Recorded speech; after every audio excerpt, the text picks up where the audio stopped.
Filsafat ilmu.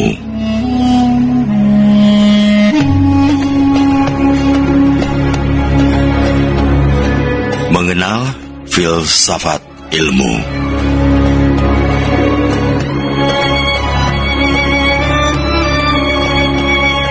Pengertian filsafat dan filsafat ilmu. Kata filsafat dalam bahasa Indonesia memiliki padanan kata philosophia bahasa Latin, filosofi bahasa Inggris, filosofik bahasa Jerman, Belanda, dan Prancis, sedangkan bahasa Arab adalah falsafah. Semua istilah itu bersumber pada istilah bahasa Yunani, philosophia. Istilah tersebut dari philein yang berarti mencintai, sedangkan philos yang berarti teman, kawan, sahabat. Selanjutnya istilah sophos yang berarti bijaksana, sedangkan sophia yang berarti kebijaksanaan. Ada dua arti secara etimologis dari filsafat yang sedikit berbeda. Pertama, apabila istilah filsafat mengacu pada asal kata philein dan sophos, maka artinya mencintai hal-hal yang bersifat bijaksana. Artinya bijaksana yang dimaksud adalah sebagai kata sifat. Dan yang kedua, apabila filsafat mengacu pada asal kata philos dan sophia, maka artinya adalah teman, kawan, sahabat, kebijaksanaan. Maksudnya adalah kebijaksanaan sebagai kata benda. Filsafat yang dijabarkan dari perkataan philosophia dari bahasa Yunani tersebut, yang berarti cinta akan kebijaksanaan, love of wisdom. Menurut tradisi, Pythagoras dan Socrates lah yang pertama-tama menyebut diri sebagai philosophos, yaitu sebagai protes terhadap kaum sophis, kaum terpelajar pada waktu itu yang menamakan dirinya bijaksana. Padahal kebijaksanaan mereka itu hanya semu saja. Sebagai protes terhadap kesombongan mereka, maka Socrates lebih suka menyebut diri pencinta kebijaksanaan. Artinya orang yang ingin mempunyai pengetahuan yang luhur, atau sophia itu. Mengingat keluhuran yang dikejarnya itu, maka ia tidak mau berkata bahwa ia telah mempunyai, telah memiliki, atau menguasainya. Namun ini sudah semestinya karena dalam filsafat orang tidak pernah akan dapat mengatakan selesai belajar. Karena luas dan dalamnya filsafat itu, orang tidak dapat menguasainya dengan sempurna. Selama manusia masih hidup dalam dunia ini, harus berusaha untuk mengejarnya. Lebih baik dikatakan bahwa orang ingin menguasainya dengan menyebut diri filsuf saja. Menurut sejarah, Pythagoras yang hidup pada 572 hingga 497 sebelum Masehi adalah orang yang pertama kali memakai kata philosophia. Ketika beliau ditanya, apakah ia seorang yang bijaksana?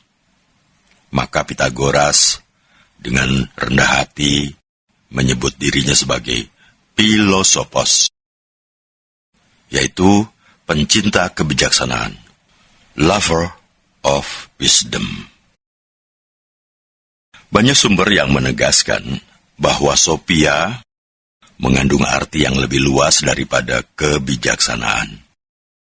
Artinya ada berbagai macam, antara lain, yang pertama kerajinan, yang kedua kebenaran pertama, yang ketiga pengetahuan yang luas, yang keempat kebajikan intelektual, yang kelima pertimbangan yang sehat, dan yang keenam kecerdikan dalam memutuskan hal-hal yang praktis.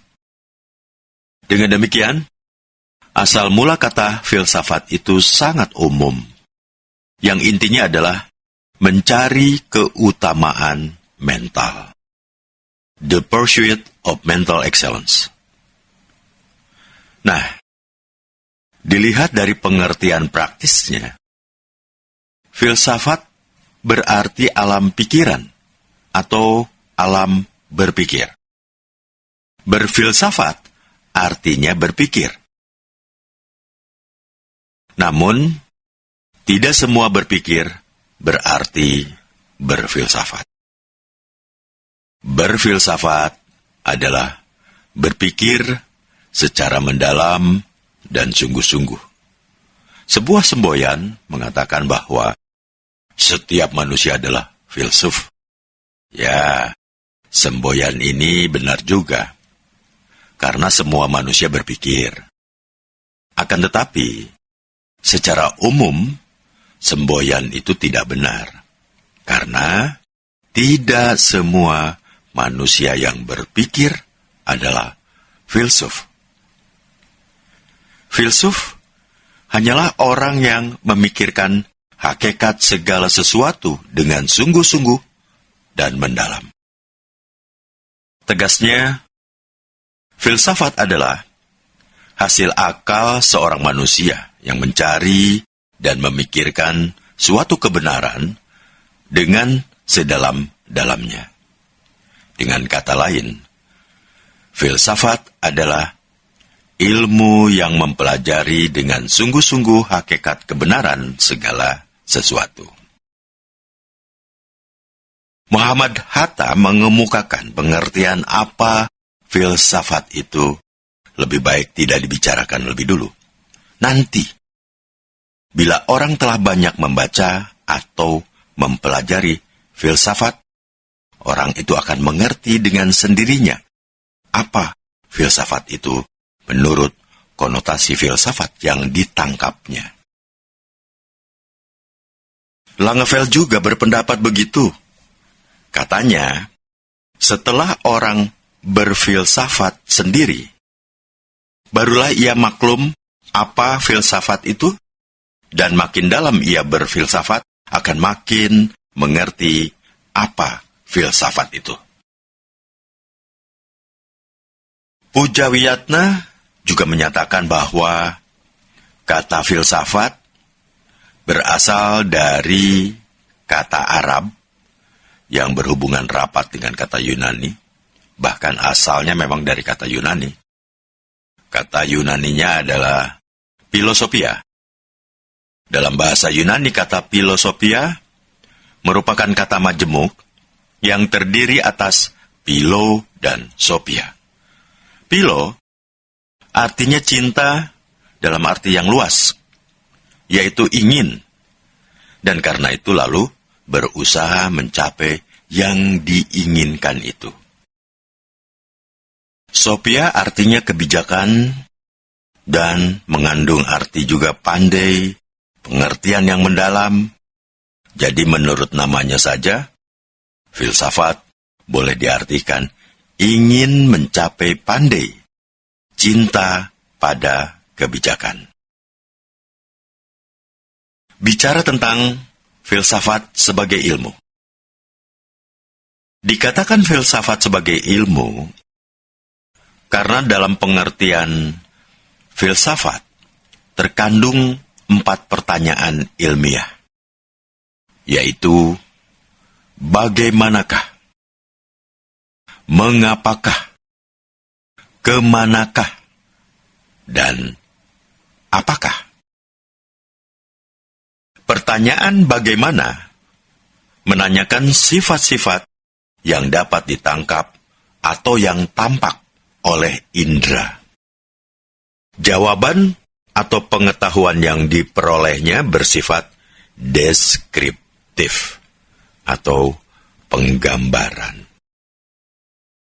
Pertanyaan mengapa menanyakan tentang sebab atau asal mula sebuah objek, dan jawaban atau pengetahuan yang diperolehnya bersifat kausalitas atau sebab akibat. Pertanyaan kemana menanyakan tentang apa yang terjadi di masa lampau, masa sekarang, dan masa yang akan datang. Jawaban yang diperoleh ada 3 jenis pengetahuan, yaitu yang pertama, pengetahuan yang timbul dari hal-hal yang selalu berulang-ulang atau kebiasaan, yang nantinya pengetahuan tersebut dapat dijadikan sebagai pedoman. Ini dapat dijadikan dasar untuk mengetahui apa yang akan terjadi. Kedua, pengetahuan yang timbul dari pedoman yang terkandung dalam adat istiadat atau kebiasaan yang berlaku dalam masyarakat. Dalam hal ini, tidak dipermasalahkan apakah pedoman tersebut selalu dipakai atau tidak. Pedoman yang selalu dipakai disebut hukum. Ketiga, pengetahuan yang timbul dari pedoman yang dipakai atau hukum sebagai suatu hal yang dijadikan pegangan. Tegasnya, pengetahuan yang diperoleh dari jawaban kemanakah adalah pengetahuan yang bersifat normatif. Pertanyaan apakah yang menanyakan tentang hakikat atau inti mutlak dari suatu hal? Hakikat ini sifatnya sangat dalam atau radiks dan tidak lagi bersifat empiris, sehingga hanya dapat dimengerti oleh akal. Jawaban atau pengetahuan yang diperolehnya ini, kita akan dapat mengetahui hal-hal yang sifatnya sangat umum, universal, dan abstrak. Dengan demikian, kalau ilmu-ilmu yang lain, selain filsafat, bergerak dari tidak tahu kepada tahu, sedangkan ilmu filsafat bergerak dari tidak tahu kepada tahu, selanjutnya kepada hakikat. Untuk mencari atau memperoleh pengetahuan hakikat, haruslah dilakukan dengan abstraksi, yaitu suatu perbuatan akal untuk menghilangkan keadaan, sifat-sifat yang secara kebetulan, atau sifat-sifat yang tidak harus ada, atau aksidensia, sehingga akhirnya tinggal keadaan atau sifat yang harus ada atau mutlak, yaitu substansial. Maka pengetahuan hakikat dapat diperolehnya. Filsafat sebagai cara berpikir. Berpikir secara filsafat dapat diartikan sebagai berpikir yang sangat mendalam sampai kepada hakikat, atau berpikir secara global atau menyeluruh, atau berpikir yang dilihat dari berbagai sudut pandang pemikiran atau sudut pandang ilmu pengetahuan. Jadi berpikir yang seperti itu sebagai upaya untuk dapat berpikir secara tepat dan benar, serta dapat dipertanggungjawabkan. Dan hal ini harus memenuhi persyaratan. Yang pertama, harus sistematis. Pemikiran yang sistematis ini Maksudnya adalah untuk menyusun suatu pola pengetahuan yang rasional. Sistematis adalah masing-masing unsur saling berkaitan satu dengan yang lain secara teratur dalam suatu keseluruhan.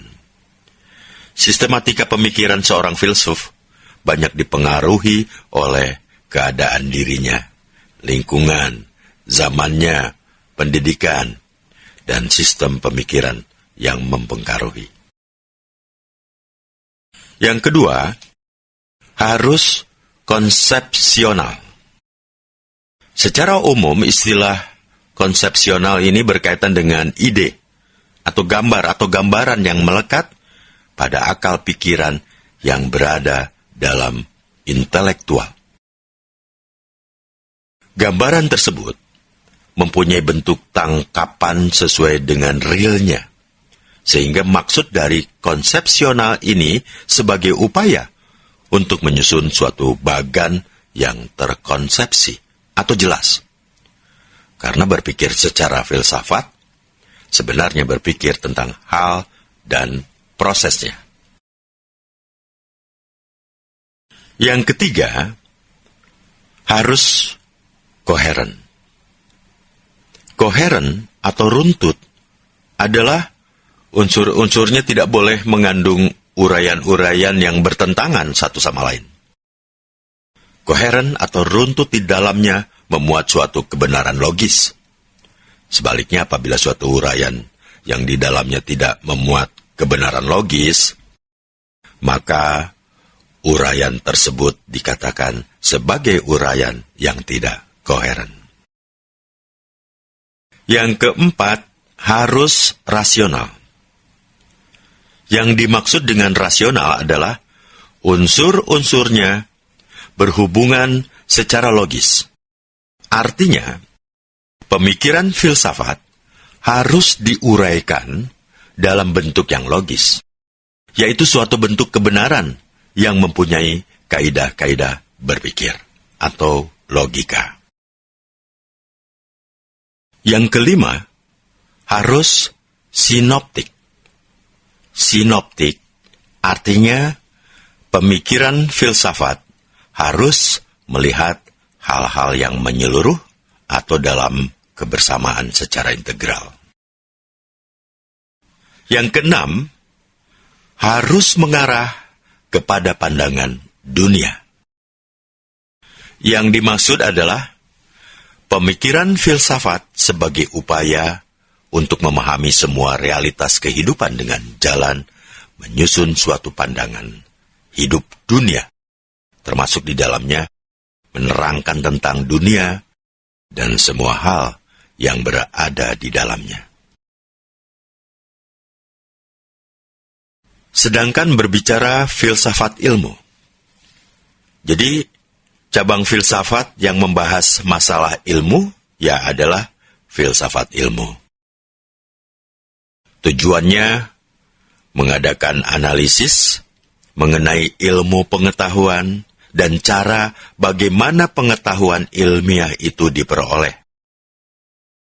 Jadi, filsafat ilmu adalah penyelidikan tentang ciri-ciri pengetahuan ilmiah dan cara untuk memperolehnya. Pokok perhatian filsafat ilmu adalah proses penyelidikan ilmiah itu sendiri. Istilah lain dari filsafat ilmu adalah theory of science, teori ilmu, dan science of science, ilmu tentang ilmu. Namun sebenarnya, berbicara mengenai filsafat ilmu, sulit untuk memberikan suatu batasan yang positif.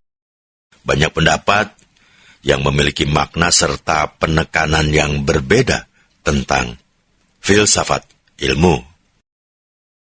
Menurut Profesor Dr. Connie R. Semiawan dan kawan-kawan, untuk menetapkan dasar pemahaman tentang filsafat ilmu, sangat bermanfaat untuk menyimak 4 titik pandang dalam filsafat ilmu, yaitu yang pertama, pandangan yang menyebutkan bahwa filsafat ilmu adalah perumusan world views yang konsisten dengan dan pada beberapa pengertian didasarkan atas teori-teori ilmiah yang penting.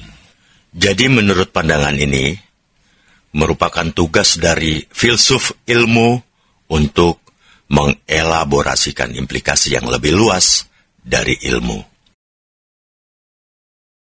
Yang kedua, pandangan yang mengemukakan bahwa filsafat ilmu adalah suatu eksposisi dari presupposition dan predisposition dari para ilmuwan. Filsuf ilmu mungkin mengemukakan bahwa para ilmuwan menduga atau presuppose alam tidak berubah-ubah. Dan terdapat suatu keteraturan di alam, sehingga gejala alam yang tidak begitu kompleks cukup didapat oleh peneliti. Sebagai tambahan, peneliti mungkin tidak menutupi keinginan deterministik para ilmuwan lebih dari hukum statistik atau pandangan mekanistik, lebih dari penjelasan teologik. Pandangan ini cenderung mengasimilasikan filsafat ilmu dengan sosiologi. Yang ketiga, pandangan yang mengemukakan bahwa filsafat ilmu adalah suatu disiplin yang di dalamnya konsep dan teori tentang ilmu dianalisis dan diklasifikasikan. Hal ini berarti memberikan kejelasan tentang makna dari berbagai konsep seperti partikel, gelombang, potensial, dan kompleks di dalam pemanfaatan ilmiahnya. Sedangkan bicara tentang definisi filsafat dan filsafat ilmu. Definisi filsafat. Istilah filsafat bisa ditinjau dari dua segi, yaitu yang pertama, segi semantik. Perkataan filsafat berasal dari kata Arab, falsafah, yang berasal dari bahasa Yunani, philosophia, yang berarti philos, cinta, suka, atau loving, dan sophia, pengetahuan, hikmah, atau wisdom. Jadi, philosophia berarti cinta pada kebijaksanaan atau cinta kebenaran. Maksudnya, setiap orang yang berfilsafat akan menjadi bijaksana. Orang yang cinta kepada pengetahuan disebut filosofer. Dalam bahasa Arabnya, filosof. Pecinta pengetahuan adalah orang yang menjadikan pengetahuan sebagai tujuan hidupnya, atau dengan perkataan lain, mengabdikan dirinya pada pengetahuan. Yang kedua, segi praktis.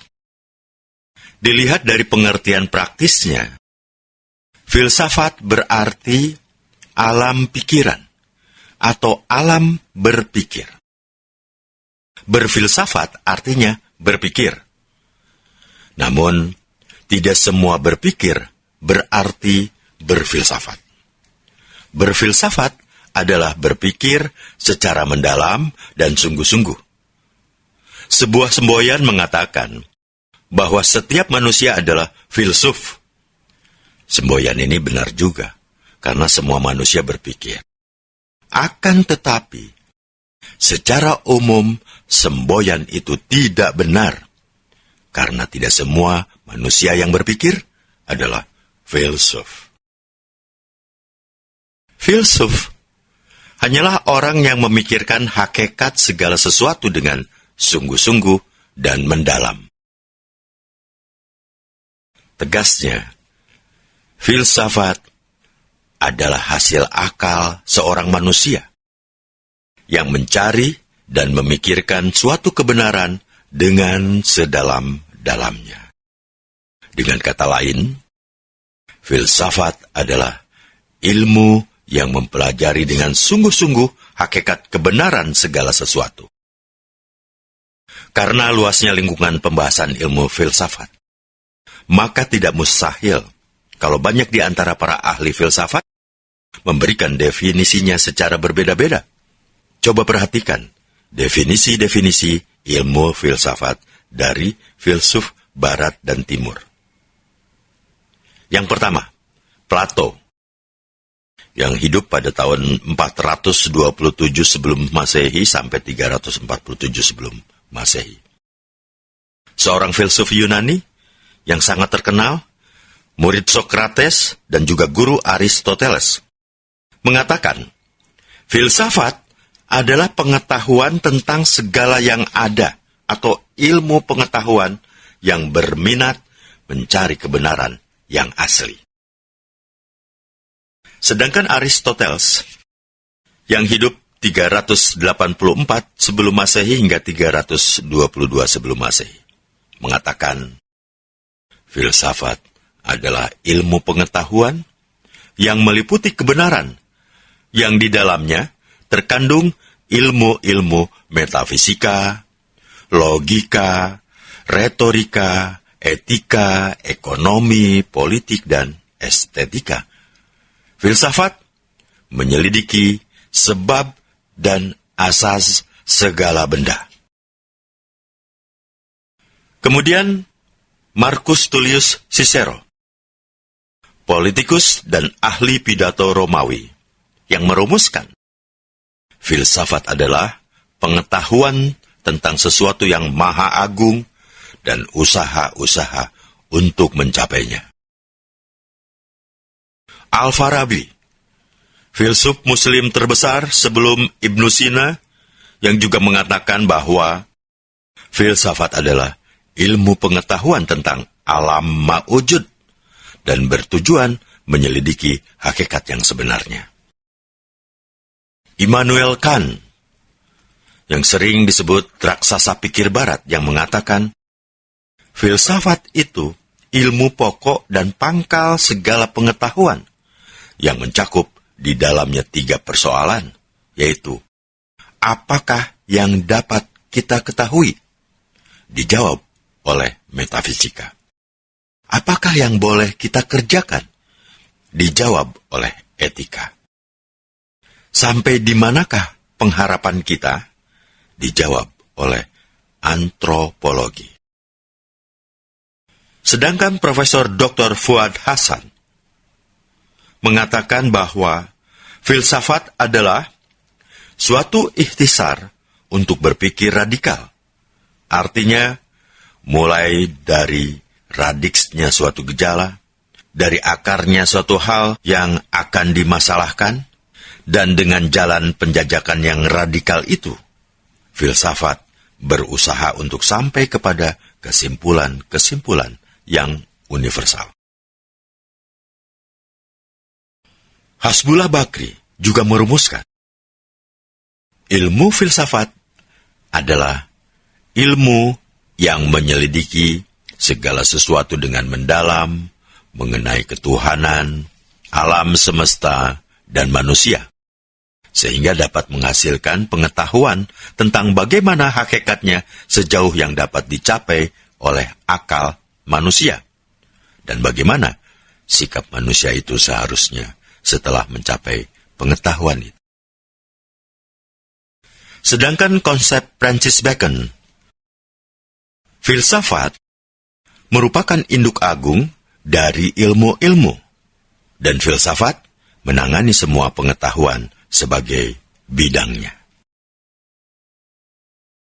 Konsep John Dewey sebagai tokoh pragmatisme berpendapat bahwa filsafat haruslah dipandang sebagai suatu pengungkapan mengenai perjuangan manusia secara terus-menerus dalam upaya melakukan penyesuaian berbagai tradisi yang membentuk budi manusia terhadap kecenderungan ilmiah dan cita-cita politik yang baru dan tidak sejalan dengan wewenang yang diakui.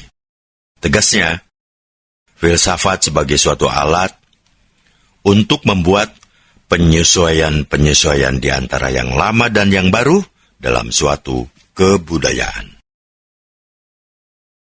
Diyarkara mengatakan bahwa filsafat adalah perenungan yang sedalam-dalamnya tentang sebab-sebab ada dan berbuat perenungan tentang kenyataan atau reality yang sedalam-dalamnya sampai ke mengapa yang penghabisan. Noto Nagoro juga menjelaskan bahwa filsafat itu menelaah hal-hal yang menjadi objeknya dari sudut intinya yang mutlak dan yang terdalam, yang tetap dan yang tidak berubah, yang disebut hakikat. Sedangkan konsep René Descartes, filsafat merupakan kumpulan segala pengetahuan, di mana Tuhan, alam, dan manusia menjadi pokok penyelidikannya. Pujawiyatna mengatakan filsafat adalah ilmu yang berusaha mencari sebab sedalam-dalamnya bagi segala sesuatu berdasarkan atas pikiran belaka. Perlu diketahui bahwa filsafat tidak berbeda dengan ilmu-ilmu lain dalam objek material yang diselidikinya, yaitu mengenai semua yang ada, manusia, alam, dan Tuhan. Adapun yang beda adalah objek formalnya, yaitu segi atau sudut dari materi yang diselidiki. Yang menjadi objek formal dari filsafat adalah hal-hal yang menyangkut hakikat, sifat dasar arti atau makna terdalam dari sesuatu itu. Dan kita contohkan, mengenai manusia yang dipersoalkan adalah mengenai apa hakikat manusia itu. Tentu saja bukan hal-hal yang dapat dijangkau dengan pengamatan indera, tetapi lama sekali hanya dapat dicapai dengan kemampuan rasio, rasa, dan logika. Karena tentang hakikat, sesuatu bukanlah mengenai hal yang sifatnya empirik. Mengenai tujuan filsafat, bahwa dengan mengetahui sesuatu yang tidak hanya dari segi yang lahiriah, tetapi juga yang hakiki, akan memperluas cakrawala pandang kita tentang sesuatu itu. Dengan itu kita dapat menempatkan diri kita di tengah-tengah keberadaan lain secara tepat. Karena keberadaan kita sebagai manusia bukanlah keberadaan yang pasif. Kita harus tanggap dan menanggapi dengan apa yang berada di sekeliling kita. Pendeknya, dengan filsafat, kita menjadi tahu tentang diri kita sendiri dan tahu tentang diri yang lain, yaitu alam sekitar dan Tuhan. Dengan itu kita dapat menyesuaikan hidup kita dengan cara yang tepat.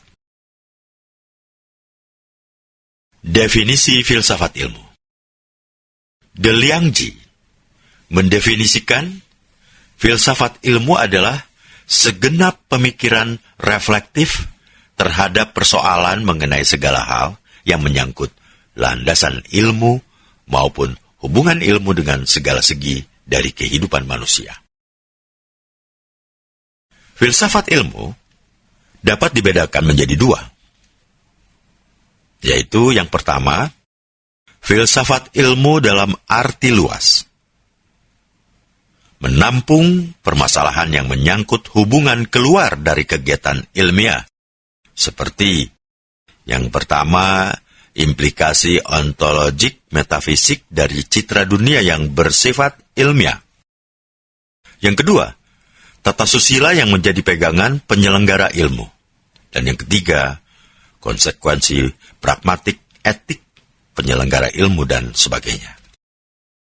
Yang kedua, filsafat ilmu dalam arti sempit, menampung permasalahan yang bersangkutan dengan hubungan ke dalam yang terdapat di dalam ilmu, yaitu menyangkut sifat pengetahuan ilmiah dan cara-cara mengusahakan serta mencapai pengetahuan ilmiah. Untuk mendapatkan gambaran singkat tentang pengertian filsafat ilmu, dapatlah kiranya dirangkum 3 medan telaah yang tercakup di dalam filsafat ilmu.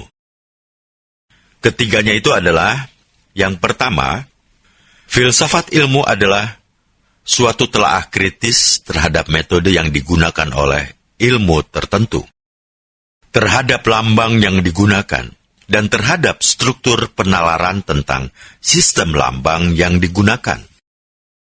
Telaah kritis ini dapat diarahkan untuk mengkaji ilmu empiris, juga ilmu rasional, juga untuk membahas studi bidang etika dan estetika, studi kesejarahan, antropologi, geologi, dan sebagainya. Dalam hubungan ini yang terutama sekali ditelaah adalah ihwal, penalaran, dan teorinya. Yang kedua, filsafat ilmu adalah upaya untuk mencari kejelasan mengenai dasar-dasar konsep, sangka wacana, dan postulat mengenai ilmu dan upaya untuk membuka tabir dari keempirisan, kerasionalan, dan pragmatisan. Aspek filsafat ini erat hubungannya dengan hal ihwal yang logis dan epistemologis. Jadi peran filsafat ilmu di sini berganda. Pada sisi pertama, filsafat ilmu mencakup analisis kritis terhadap anggapan dasar seperti kuantitas, kualitas, waktu, ruang, dan hukum. Pada sisi yang lain, filsafat ilmu mencakup studi mengenai keyakinan tertentu, seperti keyakinan mengenai dunia sana, keyakinan mengenai keserupaan di alam semesta, dan keyakinan mengenai kenalaran proses-proses alami. Yang ketiga, filsafat ilmu adalah studi gabungan yang terdiri atas beberapa studi yang beraneka macam yang ditujukan untuk menetapkan batas yang tegas mengenai ilmu tertentu. Tempat kedudukan filsafat ilmu ditentukan oleh dua lapangan penyelidikan filsafat ilmu. Pertama, sifat pengetahuan ilmiah. Dalam bidang ini, filsafat ilmu berkaitan erat dengan epistemologi yang mempunyai fungsi menyelidiki syarat-syarat pengetahuan manusia dan bentuk-bentuk pengetahuan manusia. Yang kedua menyangkut cara-cara mengusahakan dan mencapai pengetahuan ilmiah. Dalam bidang ini, filsafat ilmu berkaitan erat dengan logika dan metodologi. Ini berarti cara-cara mengusahakan dan memperoleh pengetahuan ilmiah berkaitan erat dengan susunan logis dan metodologis, serta tata urutan berbagai langkah dan unsur yang terdapat dalam kegiatan ilmiah pada umumnya. Baik bidang pertama dan kedua tadi yang sudah dibahas dalam filsafat ilmu umum. Adapun dalam filsafat ilmu khusus, membicarakan kategori serta metode yang digunakan dalam ilmu atau dalam kelompok ilmu tertentu, seperti kelompok ilmu alam, ilmu masyarakat, ilmu teknik, dan sebagainya. Objek dan metode filsafat ilmu. Yang pertama adalah objek filsafat ilmu. Filsafat ilmu, sebagaimana halnya dengan bidang-bidang ilmu yang lain, juga memiliki objek material dan objek formal tersendiri. Yang pertama, objek material filsafat ilmu. Objek material adalah objek yang dijadikan sasaran penyelidikan oleh suatu ilmu atau objek yang dipelajari oleh suatu ilmu itu. Objek material filsafat ilmu adalah ilmu pengetahuan itu sendiri, yaitu pengetahuan yang telah disusun secara sistematis dengan metode ilmiah tertentu, sehingga dapat dipertanggungjawabkan kebenarannya secara umum. Yang kedua, objek formal filsafat ilmu. Objek formal adalah sudut pandang dari mana sang subjek menelaah objek materialnya. Setiap ilmu pasti berbeda dalam objek formalnya. Objek formal filsafat ilmu adalah hakikat atau esensi ilmu pengetahuan. Artinya, filsafat ilmu lebih menaruh perhatian terhadap problem mendasar ilmu pengetahuan. Seperti apa hakikat ilmu itu sesungguhnya? Bagaimana cara memperoleh kebenaran ilmiah? Apa fungsi pengetahuan ini bagi manusia? Problem inilah yang dibicarakan dalam landasan pengembangan ilmu pengetahuan, yaitu landasan ontologis, epistemologis, dan aksiologis. Landasan ontologis pengembangan ilmu artinya titik tolak penelaahan ilmu pengetahuan didasarkan atas sikap dan pendirian filosofis yang dimiliki oleh seorang ilmuwan. Sikap atau pendirian filosofis secara garis besar dapat dibedakan ke dalam dua mainstream, aliran besar yang sangat mempengaruhi perkembangan ilmu pengetahuan, yaitu materialisme dan spiritualisme. Materialisme adalah suatu pandangan metafisik yang menganggap bahwa tidak ada hal yang nyata selain materi.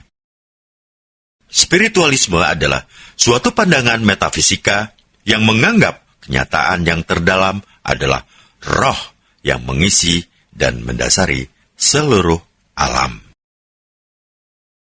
Pengembangan ilmu berdasarkan pada materialisme cenderung pada ilmu-ilmu kealaman dan menganggap bidang ilmunya sebagai induk bagi pengembangan ilmu-ilmu lain.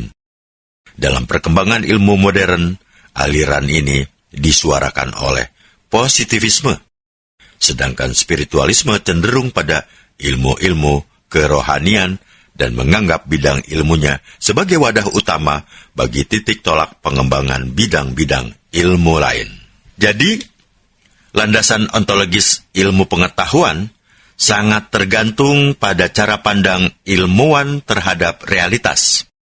Manakala realitas yang dimaksud adalah materi, maka lebih terarah pada ilmu-ilmu empiris. Manakala realitas yang dimaksud adalah spirit atau roh, lebih terarah pada ilmu-ilmu humaniora. Landasan epistemologis pengembangan ilmu artinya titik tolak penelaahan ilmu pengetahuan didasarkan atas cara dan prosedur dalam memperoleh kebenaran. Dalam hal ini yang dimaksud adalah metode ilmiah. Metode ilmiah secara garis besar dibedakan ke dalam dua kelompok, yaitu siklus empiris untuk ilmu-ilmu kealaman dan metode linier untuk ilmu-ilmu sosial humaniora. Cara kerja metode siklus empiris meliputi observasi, penerapan metode induksi, melakukan eksperimentasi atau percobaan, verifikasi atau pengujian ulang terhadap hipotesis yang diajukan, sehingga melahirkan sebuah teori. Adapun cara kerja metode linier meliputi langkah-langkah antara lain persepsi, yaitu penangkapan indrawi terhadap realitas yang diamati, kemudian disusun sebuah pengertian, konsepsi, yang akhirnya dilakukan prediksi atau peramalan tentang kemungkinan yang akan terjadi di masa depan. Landasan aksiologis pengembangan ilmu merupakan sikap etis yang harus dikembangkan oleh seorang ilmuwan, terutama dalam kaitannya dengan nilai-nilai yang diyakini kebenarannya. Dengan demikian, suatu aktivitas ilmiah senantiasa dikaitkan dengan kepercayaan, ideologi yang dianut oleh masyarakat atau bangsa tempat ilmu itu dikembangkan. Timbulnya filsafat karena manusia merasa kagum atau heran, takjub, merasa tidak puas, merasa ingin tahu, dan merasa ragu-ragu. Pada tahap awalnya, kekaguman atau keheranan itu terarah kepada gejala-gejala alam. Misalnya gempa bumi, hujan, banjir, melihat laut yang sangat luas. Orang yang heran berarti dia merasa tidak tahu, atau dia menghadapi persoalan. Persoalan inilah yang ingin diperoleh jawabannya oleh para filsuf. Dari mana jawaban itu dapat diperoleh?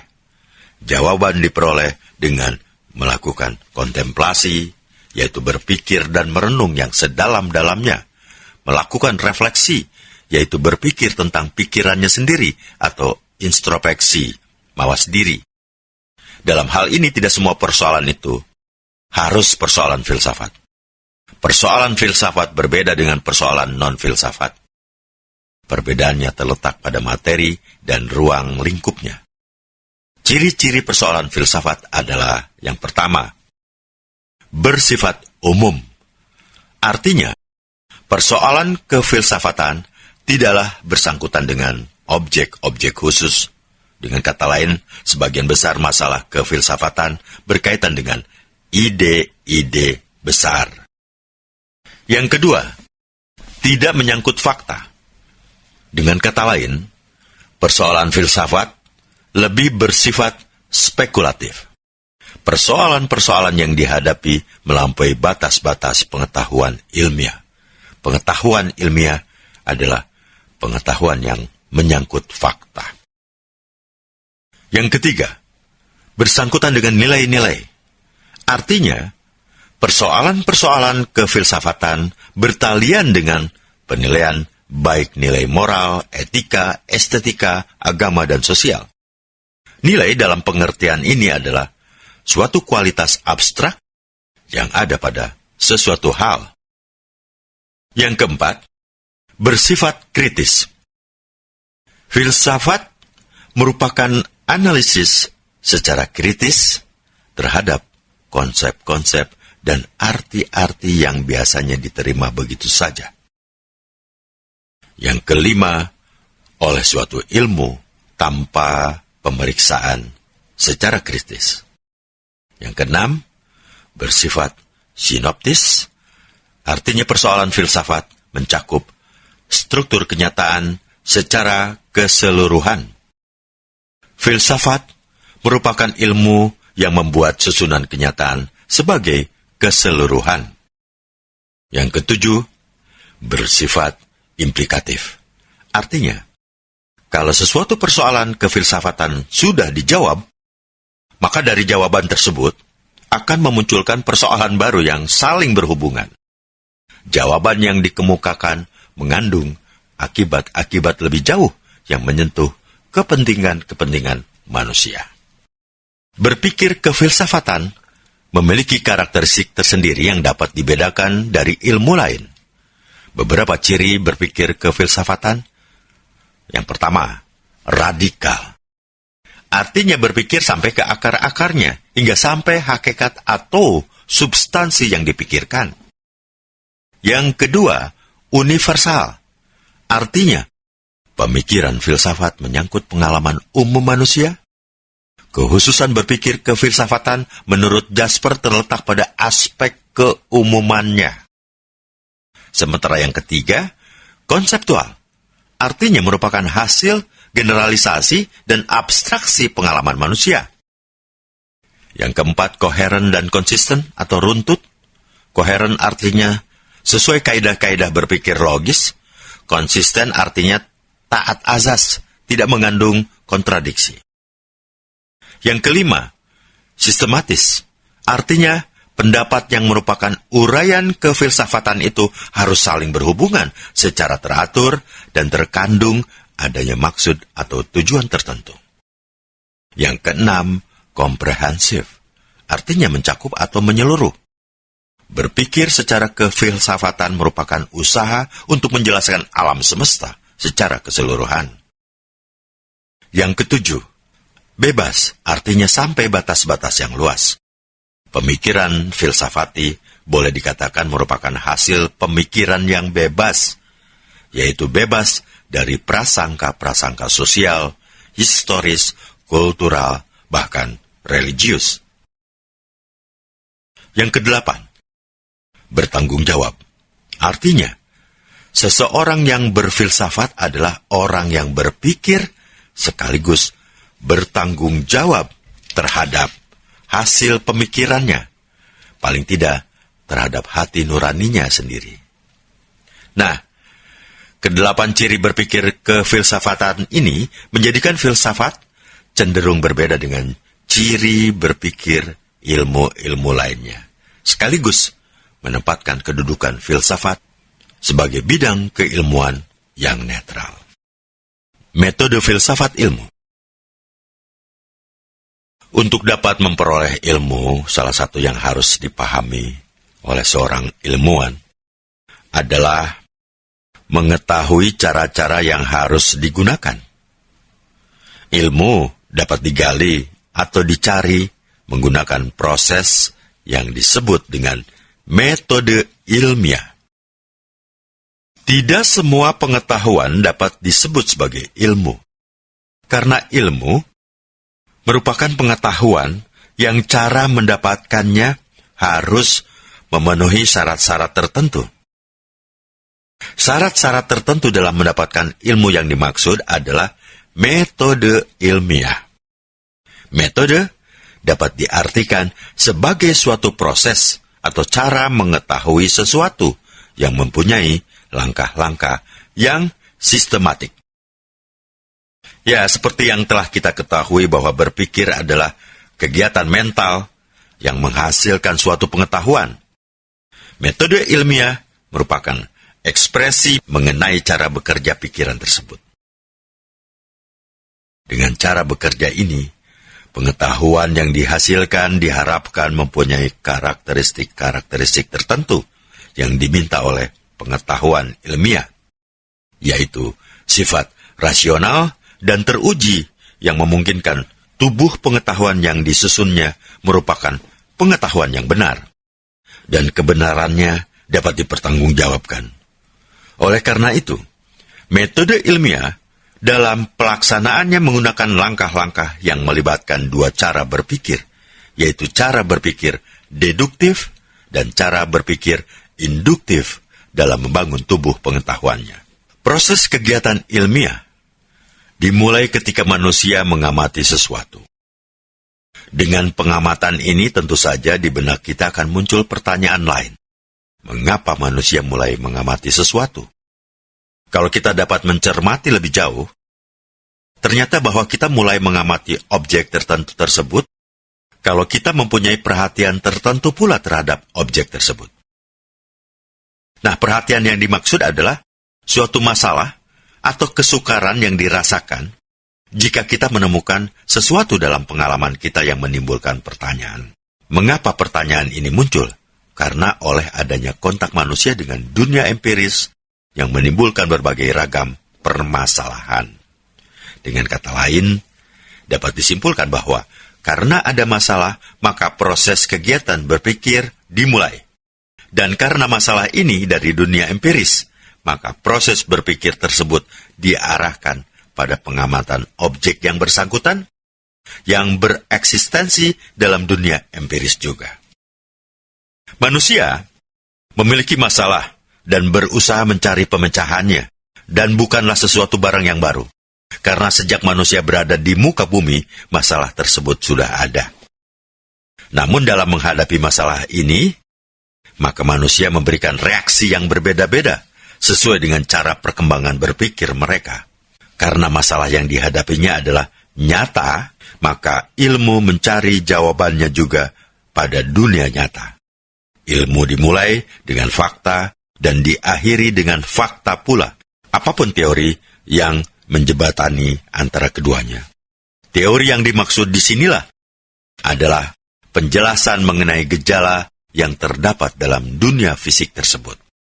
Teori merupakan abstraksi intelektual di mana pendekatan secara rasional digabungkan dengan pengalaman empiris.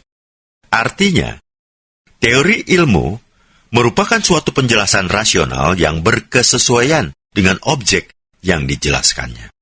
Suatu penjelasan, biar bagaimanapun meyakinkannya, tetapi harus didukung oleh fakta empiris untuk dapat dinyatakan benar. Disinilah pendekatan rasional digabungkan dengan pendekatan empiris dalam langkah-langkah yang disebut metode ilmiah. Langkah-langkah sebagai alur berpikir yang tercakup dalam metode ilmiah dapat dijabarkan dalam suatu prosedur yang mencerminkan tahapan-tahapan dalam kegiatan ilmiah. Kerangka berpikir ilmiah yang berintikan logiko, hipotetiko, verifikatif ini pada dasarnya terdiri dari langkah-langkah. Yang pertama, rumusan masalah, yaitu merupakan langkah pertama dalam metode ilmiah berisi pertanyaan mengenai objek empiris yang jelas batas-batasnya dan dapat diidentifikasi faktor-faktor yang terkait di dalamnya. Yang kedua, menentukan hasanah pengetahuan ilmiah. Ini merupakan langkah kedua dalam metode ilmiah, berisi kumpulan informasi-informasi ilmiah yang digali melalui berbagai literatur ilmiah, jurnal ilmiah, diskusi ilmiah, wawancara dengan narasumber atau pakar bidang keilmuan terkait dengan permasalahan yang akan dicarikan solusi pemecahannya. Yang ketiga, penyusunan kerangka berpikir dalam penyusunan hipotesis. Ini merupakan langkah dalam metode ilmiah yang berisi argumentasi yang dibangun berdasarkan hasanah ilmu pengetahuan ilmiah yang diambil sebagai landasan teori, sehingga dapat menjelaskan hubungan yang mungkin terdapat antara berbagai faktor yang saling terkait dan membentuk konstelasi permasalahan atau hubungan antara variabel bebas dan variabel terikat. Karena berpikir ini disusun secara rasional berdasarkan premis-premis ilmiah yang telah teruji kebenarannya dengan memperhatikan faktor-faktor empiris yang relevan dengan permasalahan. Sementara, penyusunan hipotesis merupakan langkah keempat dalam metode ilmiah yang berisikan jawaban sementara atau dugaan sementara terhadap pertanyaan yang diajukan dalam perumusan masalah. Sedangkan rumusan hipotesis ini, materi yang dibuat berupa kesimpulan dari kerangka berpikir yang dikembangkan. Yang kelima, pengujian hipotesis. Berisi kegiatan pengumpulan fakta atau data-data empiris yang relevan dengan hipotesis yang diajukan. Kemudian dilakukan analisis menggunakan uji statistik, sedangkan hasilnya dapat dijadikan sebagai data untuk memperlihatkan apakah terdapat fakta-fakta yang mendukung tersebut atau tidak. Penarikan kesimpulan. Ini merupakan langkah keenam dalam metode ilmiah yang berisi penilaian apakah hipotesis yang diajukan berdasarkan data yang ditemukan di lapangan diterima atau ditolak. Bila dalam proses pengujian terdapat fakta-fakta yang cukup dan mendukung hipotesis, maka hipotesis yang diajukan dapat diterima. Sebaliknya, bila data-data yang dikumpulkan dari lapangan ternyata tidak mendukung hipotesis yang diajukan, maka hipotesis yang diajukan ditolak.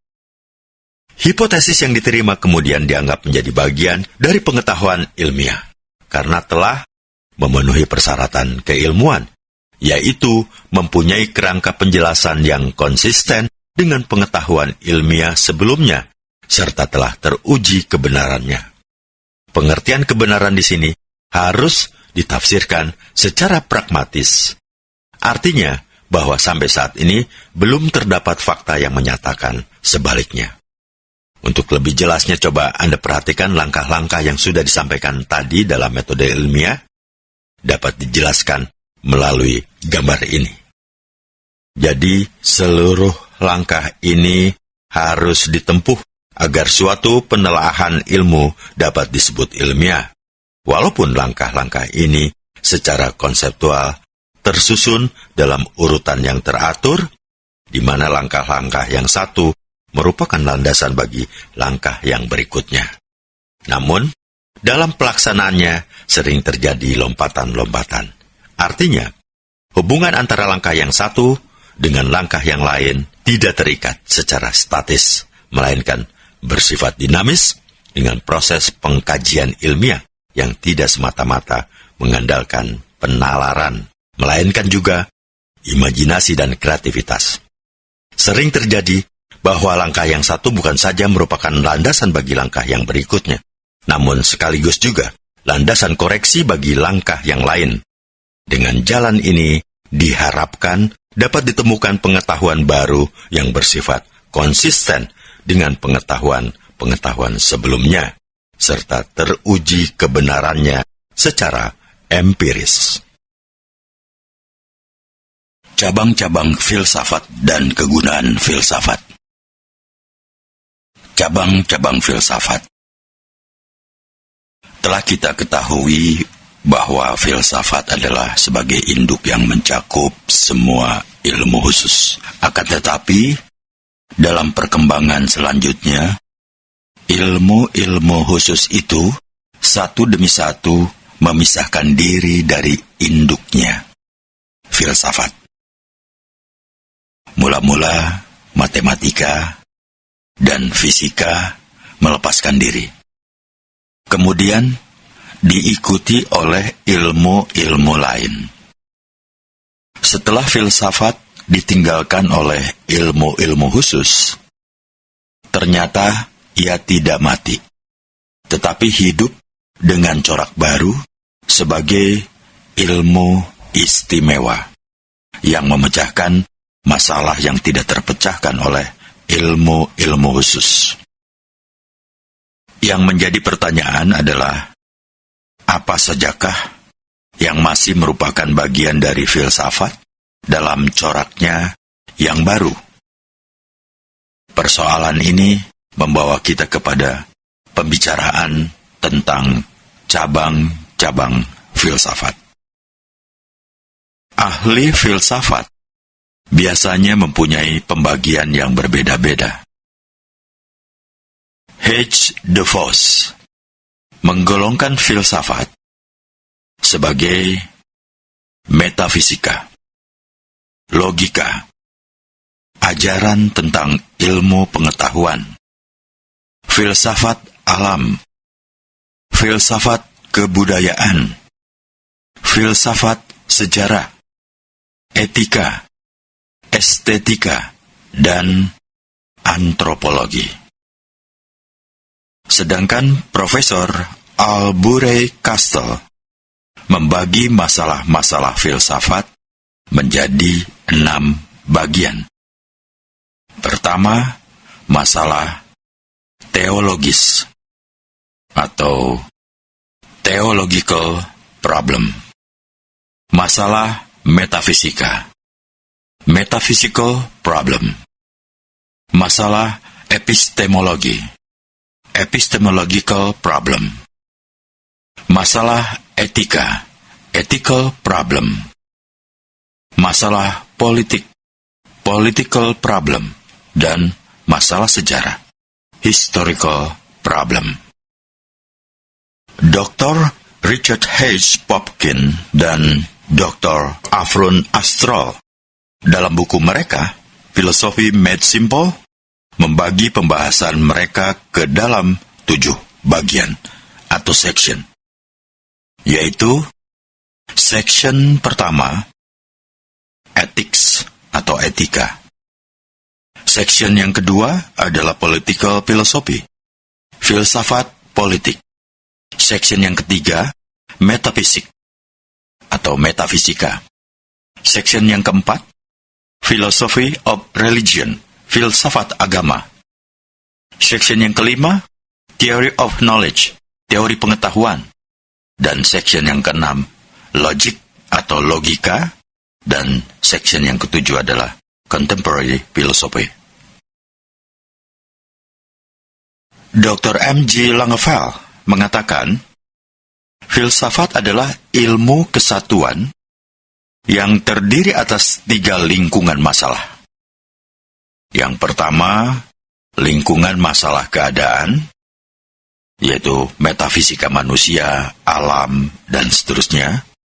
Yang kedua, lingkungan masalah pengetahuan, yaitu teori kebenaran, teori pengetahuan, dan logika.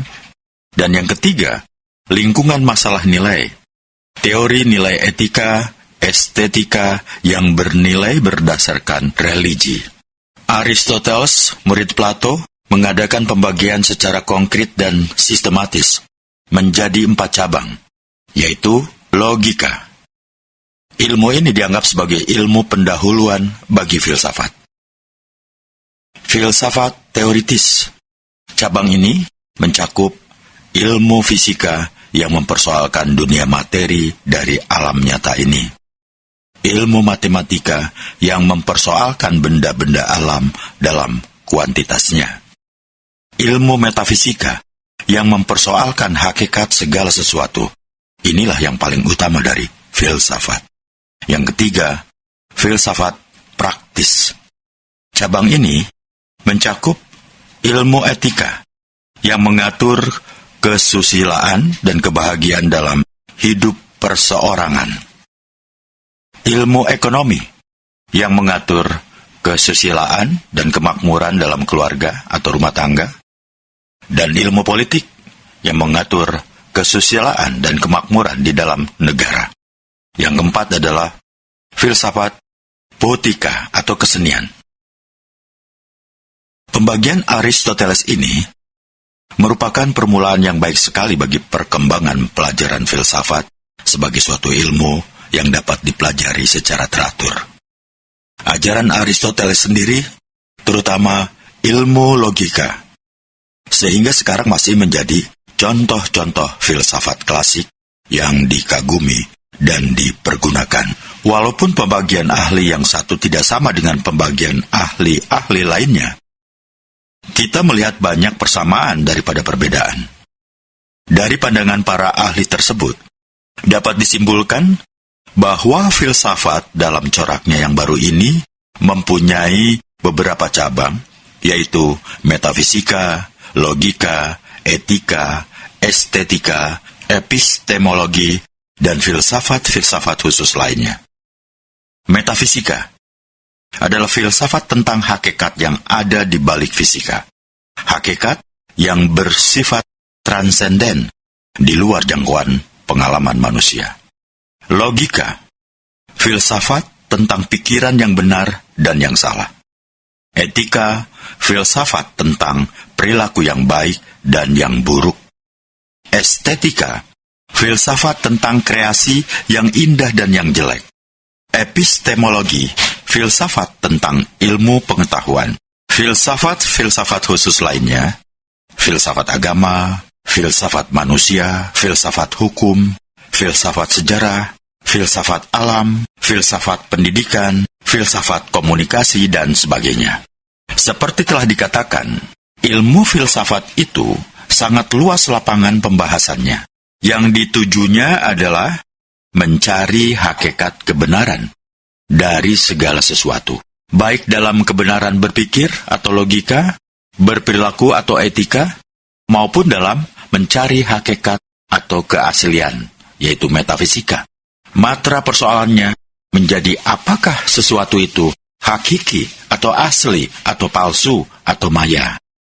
Dari tinjauan itu, kita dapat mengambil kesimpulan bahwa tiap-tiap pembagian sejak zaman Aristoteles hingga dewasa ini, lapangan-lapangan yang paling utama dalam ilmu filsafat selalu berputar di sekitar logika, metafisika, dan etika. Sedangkan berbicara tentang kegunaan filsafat, menurut Harold H. Titus, filsafat adalah suatu usaha untuk memahami alam semesta, maknanya, dan nilainya. Apabila tujuan ilmu adalah kontrol, dan tujuan seni adalah kreativitas, kesempurnaan, bentuk keindahan komunikasi dan ekspresi, maka tujuan filsafat adalah pengertian dan kebijaksanaan. Understanding and wisdom. Dr. Umar A-Hussein mengatakan, ilmu memberi kepada kita pengetahuan, dan filsafat memberikan hikmah.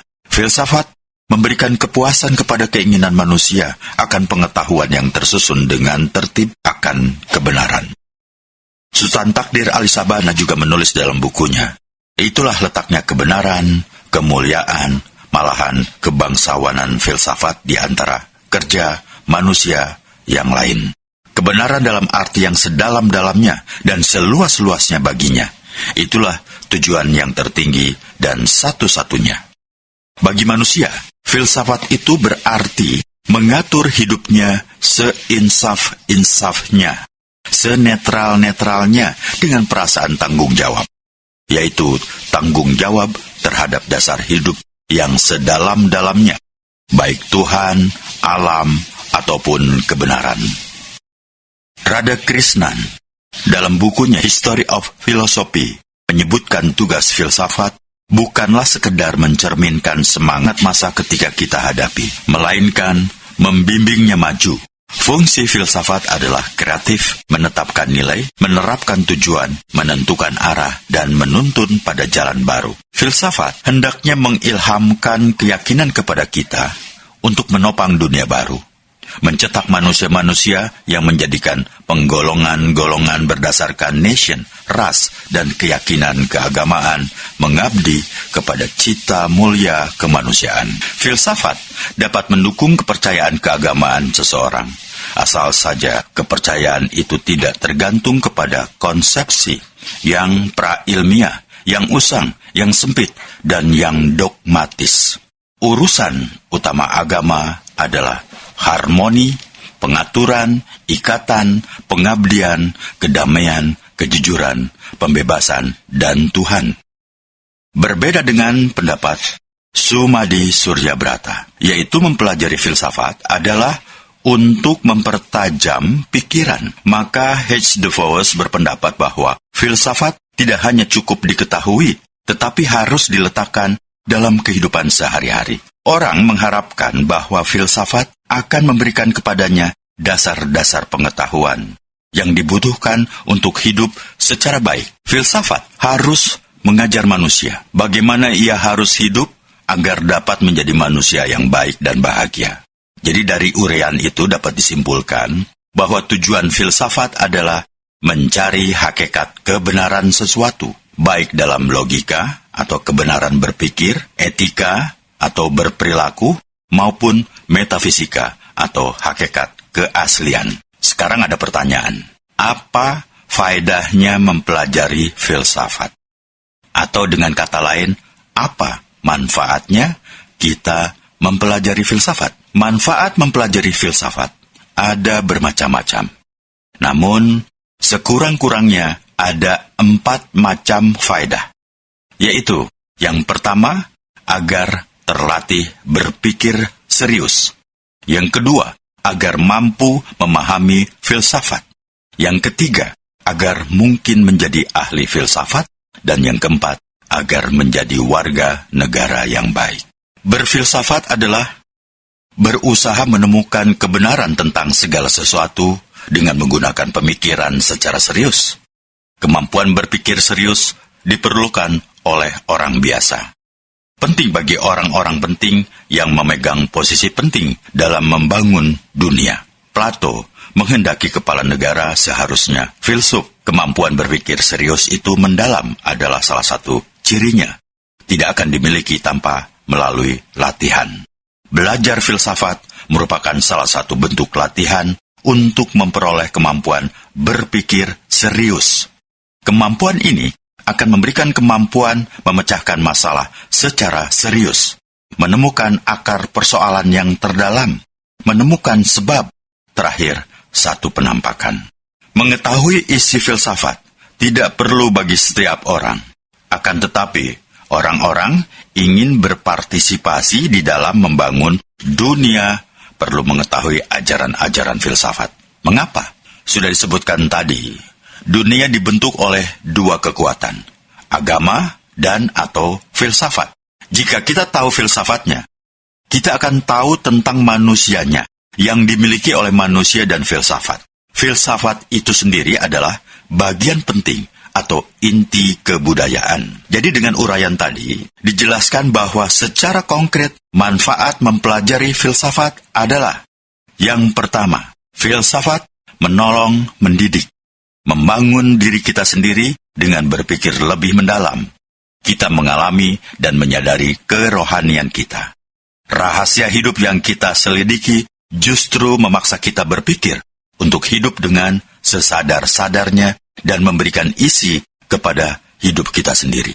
Kedua, filsafat memberikan kebiasaan dan kepandaian untuk melihat dan memecahkan persoalan-persoalan dalam hidup sehari-hari. Orang yang hidup secara dangkal saja tidak mudah melihat persoalan-persoalan, apalagi melihat pemecahannya. Dalam filsafat, kita dilatih melihat lalu apa yang menjadi persoalan, dan ini merupakan syarat untuk memecahkannya.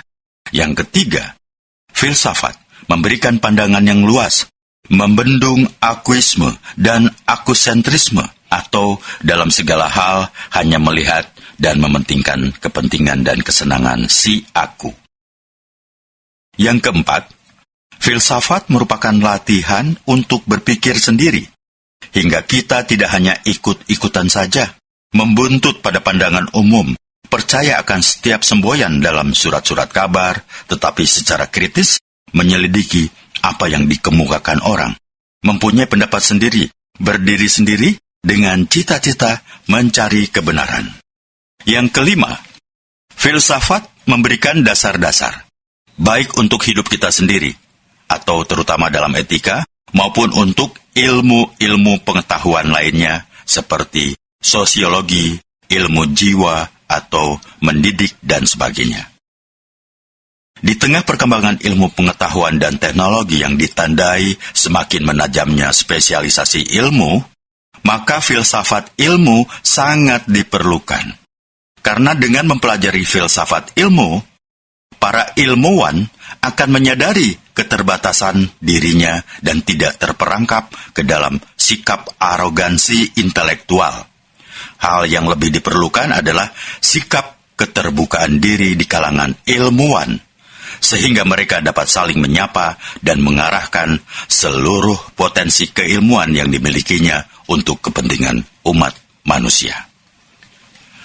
Filsafat ilmu sebagai cabang filsafat yang membicarakan tentang hakikat ilmu secara umum mengandung manfaat. Yang pertama, filsafat ilmu sebagai sarana pengujian penalaran ilmiah, sehingga orang menjadi kritis terhadap kegiatan ilmiah. Maksudnya, seorang ilmuwan harus memiliki sikap kritis terhadap bidang ilmunya sendiri, sehingga dapat menghindarkan diri dari sikap solipsistik, yaitu menganggap hanya pendapatnya yang paling benar. Yang kedua, filsafat ilmu merupakan usaha merefleksi, menguji, mengkritik asumsi dan metode keilmuan.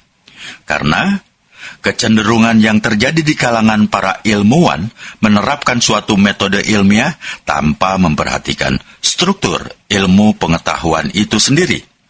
Satu sikap yang diperlukan di sini adalah menerapkan metode ilmiah yang sesuai dengan struktur ilmu pengetahuan, bukan sebaliknya. Yang ketiga, filsafat ilmu memberikan pendasaran logis terhadap metode keilmuan. Setiap metode ilmiah yang dikembangkan harus dapat dipertanggungjawabkan secara logis, rasional, agar dapat dipahami dan dipergunakan secara umum. Nah, implikasi mempelajari filsafat ilmu, pertama, bagi seseorang yang mempelajari filsafat ilmu, diperlukan pengetahuan dasar yang memadai tentang ilmu, baik ilmu alam maupun ilmu sosial, supaya para ilmuwan memiliki landasan berpijak yang kuat. Ini berarti ilmuwan sosial perlu mempelajari ilmu-ilmu kealaman secara garis besar. Demikian pula seorang ahli ilmu kealaman perlu memahami dan mengetahui secara garis besar tentang ilmu-ilmu sosial. Dengan demikian, antara ilmu yang satu dengan lainnya saling menyapa, bahkan dimungkinkan terjalinnya kerjasama yang harmonis untuk memecahkan persoalan-persoalan kemanusiaan.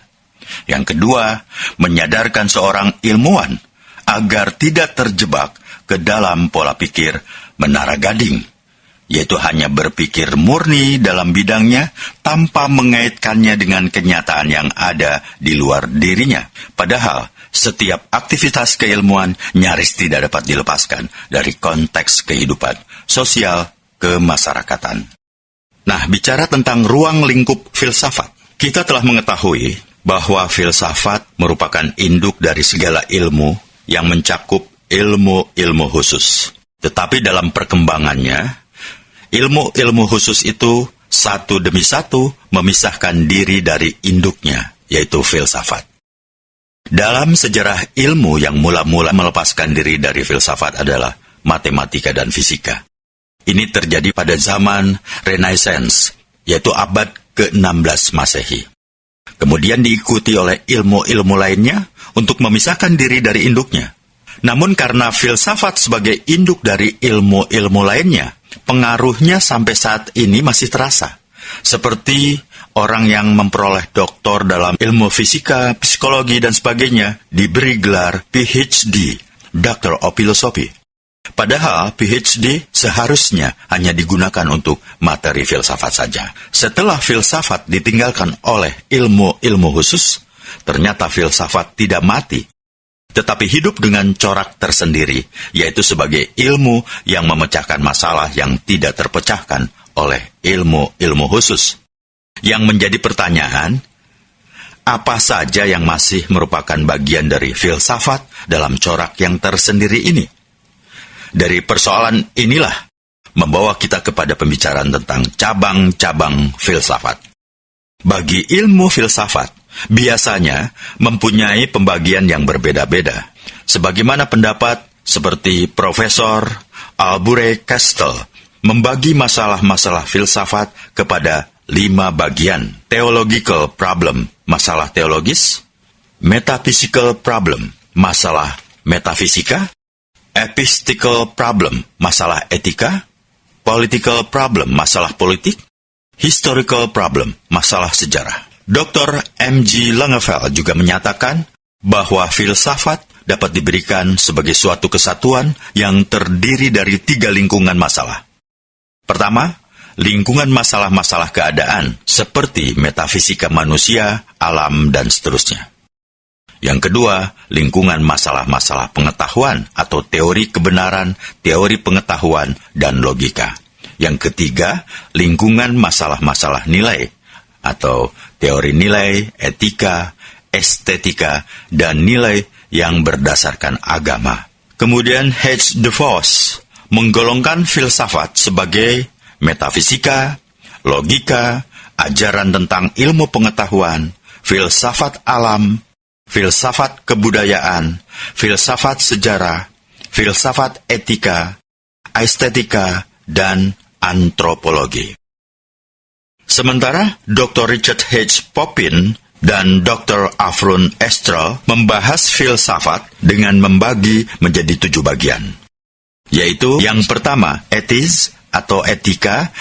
Yang kedua, political philosophy, filsafat politik. Yang ketiga, metaphysics atau metafisika. Yang keempat, philosophy of religion, filsafat agama. Yang kelima, theory of knowledge, teori pengetahuan. Dan yang keenam, logic atau logika. Dan yang ketujuh, contemporary philosophy atau filsafat kontemporer. Demikianlah pembagian filsafat yang dilakukan oleh para ahli pada saat ini. Kemudian sebagai bahan perbandingan, ada petikan beberapa ahli filsafat, bahkan sebagai tokohnya dalam membagi filsafat, sebagai cakupan pembahasannya, yaitu Al-Kindi, yaitu ahli pikir pertama dalam filsafat Islam, membagi filsafat dalam 3 lapangan, yaitu ilmu fisika, merupakan tingkatan yang terendah, ilmu matematika, tingkatan tengah, dan ilmu ketuhanan, tingkatan tertinggi. Serta Al-Farabi, yang hidup pada tahun 870 hingga 850 Masehi, filsuf skolastik, pengulas Aristoteles, yang membagi filsafat ke dalam 2 lapangan. Yang pertama, filsafat teori, yaitu mengetahui sesuatu yang ada dengan tanpa tuntunan pengalaman. Lapangan ini meliputi ilmu matematika, ilmu fisika, dan ilmu metafisika. Kemudian filsafat praktik, mengetahui sesuatu dengan keharusan melakukan dengan moral dan melahirkan tenaga untuk melakukan bagian-bagiannya yang baik, seperti ilmu akhlak, ilmu politik, dan ilmu mantik atau logika.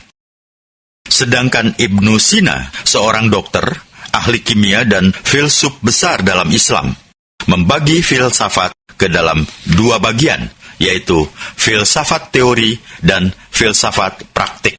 Kedua filsafat itu dihubungkan dengan Tuhan. Dasarnya diambil dari syariat Tuhan dan kelengkapannya diperoleh dengan tenaga akal. Kemudian Aristoteles mengadakan pembagian secara konkret dan sistematis menjadi 4 cabang, yaitu logika. Ilmu ini dianggap sebagai ilmu pendahuluan bagi filsafat. Yang kedua, filsafat teoritis. Cabang ini mencakup ilmu fisika yang mempersoalkan dunia materi dari alam nyata. Yang kedua, matematika yang mempersoalkan benda-benda alam dalam kuantitasnya. Yang ketiga, ilmu metafisika yang mempersoalkan tentang hakikat segala sesuatu. Ini adalah yang paling utama dari filsafat. Kemudian bicara filsafat praktis, cabangnya ini mencakup ilmu etika yang mengatur kesusilaan dan kebahagiaan dalam hidup perseorangan. Kedua, ilmu ekonomi yang mengatur kesusilaan dan kemakmuran dalam keluarga atau rumah tangga. Dan ilmu politik yang mengatur kesusilaan dan kemakmuran dalam negara. Kemudian, filsafat poetika atau kesenian. Pembagian Aristoteles ini merupakan permulaan yang baik sekali bagi perkembangan pelajaran filsafat sebagai sesuatu ilmu yang dapat dipelajari secara teratur. Ajaran Aristoteles sendiri, terutama logika, hingga sekarang masih menjadi contoh-contoh filsafat klasik yang dikagumi dan dipergunakan. Dari pembagian yang dilakukan oleh para ahli filsafat ini, baik sebelum zaman Renaissance maupun sesudahnya, mempunyai ciri-ciri yang sama. Mereka ada beberapa perbedaan, namun apabila diteliti akan kita dapati lebih banyak persamaannya. Dari pandangan para ahli tersebut, terutama sesudah zaman Renaissance, dapat disimpulkan bahwa filsafat dalam coraknya yang baru ini mempunyai beberapa cabang, yaitu metafisika, logika, etika, estetika, epistemologi, politik, dan filsafat-filsafat khusus lainnya. Metafisika, filsafat tentang hakikat yang ada di balik alam nyata dan bersifat transcendence di luar jangkauannya pengalaman manusia. Logika, filsafat tentang pikiran yang benar dan salah.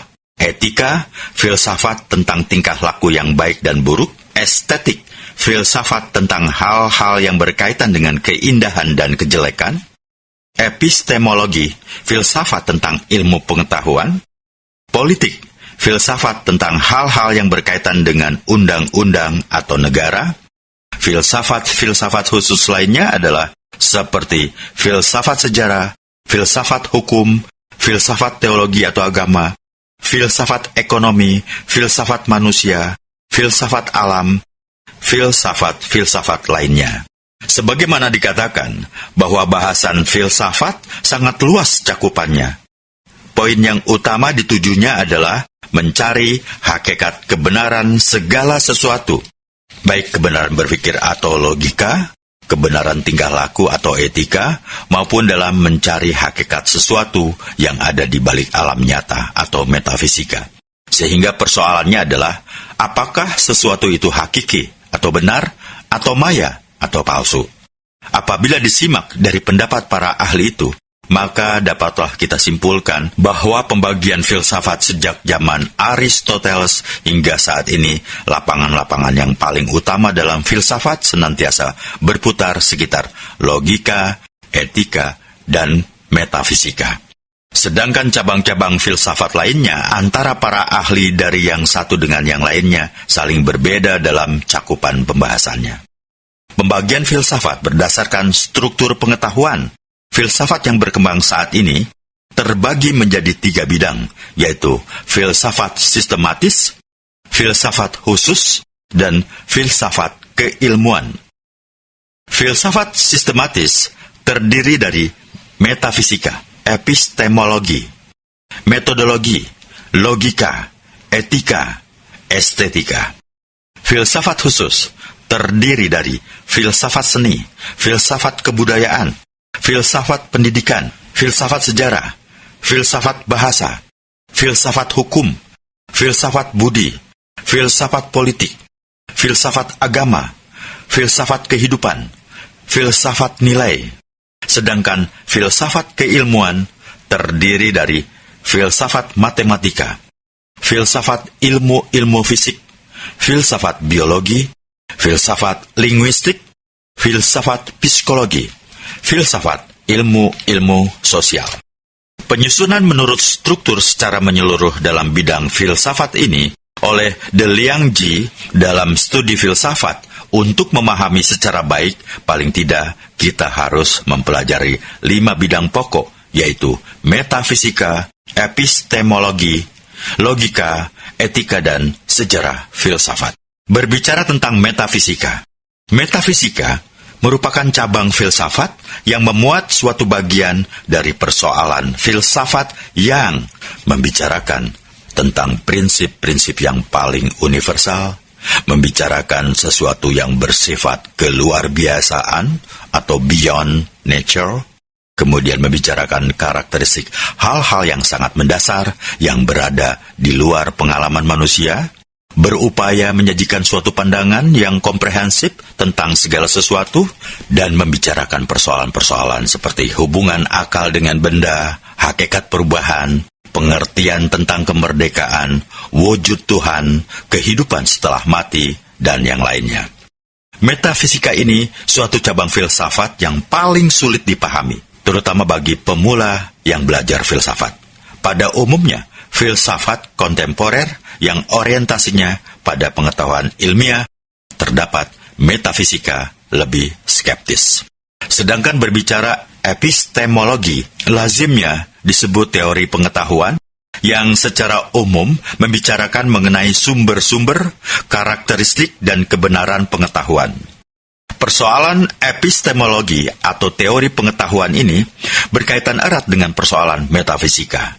Bedanya, persoalan epistemologi berpusat pada apakah yang ada yang di dalamnya memuat problem asal pengetahuan, origin, apakah sumber-sumber pengetahuan, dari mana pengetahuan yang benar, dan bagaimana kita dapat mengetahuinya. Problem penampilan, apakah yang menjadi karakteristik pengetahuan, apakah dunia real di luar akal, apabila ada, dapatkah diketahui. Problem mencoba kebenaran, kemudian bagaimana membedakan antara kebenaran dan kekeliruan. Sedangkan bicara logika, logika adalah bidang pengetahuan yang mempelajari segenap azas, aturan, dan tata cara penalaran yang betul. Correct reasoning. Pada mulanya logika sebagai pengetahuan rasional. Oleh Aristoteles, logika disebutnya sebagai analitika, yang kemudian dikembangkan oleh para ahli abad tengah yang disebut tradisional. Mulai akhir abad ke-19 oleh George Bully, logika tradisional dikembangkan menjadi logika modern. Sehingga saat ini logika telah menjadi bidang pengetahuan yang sangat luas yang tidak lagi semata-mata bersifat filsafati, tetapi bercorak teknis dan ilmiah. Logika modern saat ini berkembang menjadi logika perlambang, logika kewajiban, logika ganda nilai, logika intuisionistik, dan berbagai sistem logika tidak baku. Sedangkan yang dimaksud etika atau filsafat perilaku sebagai satu cabang filsafat yang membicarakan tindakan manusia dengan menekankan yang baik dan yang buruk. Terdapat 2 hal permasalahan, yaitu yang menyangkut tindakan, maka etika disebut sebagai filsafat praktis. Sedangkan pada baik buruk, maka etika disebut filsafat normatif. Dalam pemahaman etika, sebagai pengetahuan mengenai norma baik buruk dalam tindakan, mempunyai persoalan yang luas. Etika yang seperti ini mempersoalkan tindakan manusia yang dianggap baik yang harus dijalankan, dibedakan dengan tindakan buruk jahat yang dianggap tidak manusiawi. Sejalan dengan ini, etika berbeda dengan agama yang di dalamnya juga memuat dan memberikan norma baik buruk dalam tindakan manusia. Karena etika mengandalkan pada rasio semata yang lepas dari sumber wahyu agama yang dijadikan sumber norma ilahi, dan etika lebih cenderung bersifat analitis daripada praktis, sehingga etika adalah ilmu yang bekerja secara rasional. Sementara dari kalangan non-filsafat, etika sering digunakan sebagai pola bertindak praktis atau etika profesi. Misalnya, bagaimana menjalankan bisnis yang bermoral, atau dalam etika bisnis. Sementara berkaitan dengan sejarah filsafat. Sejarah filsafat adalah laporan suatu peristiwa yang berkaitan dengan pemikiran filsafat. Biasanya sejarah filsafat ini memuat berbagai pemikiran kefilsafatan atau yang beraneka ragam, mulai dari zaman pra-Yunani hingga zaman modern. Juga dengan mengetahui pemikiran filsafat, para ahli pikir atau filsuf akan didapat berbagai ragam pemikiran dari dahulu hingga sekarang. Dalam sejarah filsafat, akan diketahui pemikiran-pemikiran yang jenius hingga pemikiran tersebut dapat mengubah dunia, yaitu dengan ide-ide atau gagasan-gagasannya yang cemerlang. Menurut De Liangji, bahwa lingkup filsafat ilmu dari para filsuf dapat dijelaskan yang pertama oleh Peter Angelis. Menurut filsuf ini, filsafat ilmu mempunyai 4 bidang konsentrasi yang utama. Yang pertama, telaah mengenai berbagai konsep, praanggapan, dan metode ilmu. Berikut analisis, perluasan, dan penyusunannya untuk memperoleh pengetahuan yang lebih ajak dan cermat. Yang kedua, telaah dan pembenaran mengenai proses penalaran dalam ilmu berikut struktur perlambangnya. Yang ketiga, telaah mengenai saling kaitan di antara berbagai ilmu. Yang keempat, telaah mengenai akibat-akibat pengetahuan ilmiah bagi hal-hal yang berkaitan dengan penyerapan dan pemahaman manusia terhadap realitas. Hubungan logika dan matematika dengan realitas, identitas teoritis, sumber, dan keabsahan pengetahuan, serta sifat dasar kemanusiaan. Kemudian pendapat Cornelius Benjamin. Filsuf ini membagi pokok soal filsafat ilmu dalam 3 bidang. Yang pertama, telaah mengenai metode ilmiah, lambang ilmiah, dan struktur logis dari sistem perlambang ilmiah. Telaah ini banyak menyangkut logika dan teori pengetahuan dan teori umum tentang tanda. Yang kedua, penjelasan mengenai konsep dasar, praanggapan, dan pangkal pendirian ilmu berikut landasan-landasan empiris, rasional, atau pragmatis yang menjadi tempat tumpuannya. Segi ini dalam banyak hal berkaitan dengan metafisika, karena mencakup telaah terhadap berbagai keyakinan mengenai dunia kenyataan, keseragaman alam, dan rasionalitas dari proses alamiah. Yang ketiga, aneka telaah mengenai saling kait di antara berbagai ilmu dan implikasinya bagi suatu teori alam semesta, seperti misalnya idealisme, materialisme, atau pluralisme. Pendapat Marx Wartowski.